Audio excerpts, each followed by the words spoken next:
क्या आपको भी केमिस्ट्री से डर लगता है, कब समझ में आता है और अभी तक कुछ भी तैयार नहीं है? 11th में भी आपने केमिस्ट्री अच्छे से नहीं पढ़ पाया था, 12th का केमिस्ट्री कम कम समझ में आता है और आप चाहते हो कि अब से पढ़कर एक अच्छा नंबर लाने के लिए, तो सबसे पहला प्रश्न आपके दिमाग में यही आएगा, क्या भैया अब से पढ़कर अच्छा नंबर आ सकता है?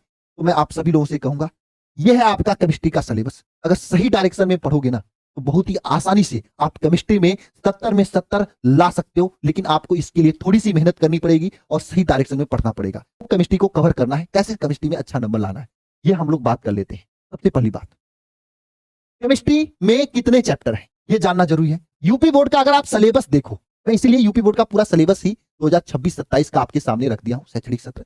अगर यहां पे देखोगे तो 70 नंबर का केमिस्ट्री आपको लिखने के लिए आता है, 30 नंबर आपकी कॉलेज वाले नंबर देते हैं, प्रैक्टिकल का होता है। अब यहां पे देखना सबसे महत्वपूर्ण बात जो कि आपके सामने मैं जूम कर रहा हूं, इसको पढ़ना सभी लोग।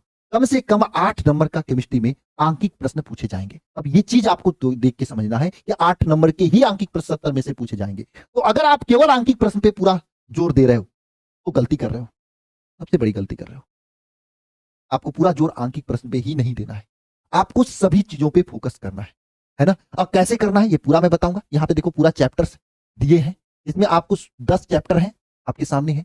10 चैप्टर में से शुरुआत के 5 चैप्टर से 35 नंबर का आता है, सबका अलग अलग नंबर दिया हुआ है, और लास्ट के 5 चैप्टर से भी 35 नंबर का आता है, यानी हेलो एल्केन से जेआरयू तक 35 नंबर का, उसके ऊपर भी 35 नंबर का। ये तो आपको सिलेबस में दिया है, लेकिन मैं आपको सच्चाई बताऊं, ये लास्ट के 5 चैप्टर जो है ना, इससे एग्जाम में 35 नहीं कभी कभी 45 नंबर के भी क्वेश्चन पूछे जाते हैं। आप बहुत सारे ऐसे पेपर सेट है उठा के देखेंगे तो वहां पे आते हैं। यानी कि हमें जो है ज्यादा फोकस लास्ट के 5 चैप्टर पे करना, क्योंकि 35 नंबर तो कम से कम आता ही है, मैक्सिमम 45 नंबर तक, 50 नंबर तक मैंने देखा है, कभी कभी एग्जाम्स में आए हैं 42, 45, 50 नंबर तक। और सबसे बड़ी बात, बच्चों को इन्हीं लास्ट के 5 चैप्टर में दिक्कत आती है, रिएक्शन याद नहीं होता है। और याद क्यों नहीं होता है? क्योंकि वो सही डायरेक्शन में पढ़ाई नहीं करते।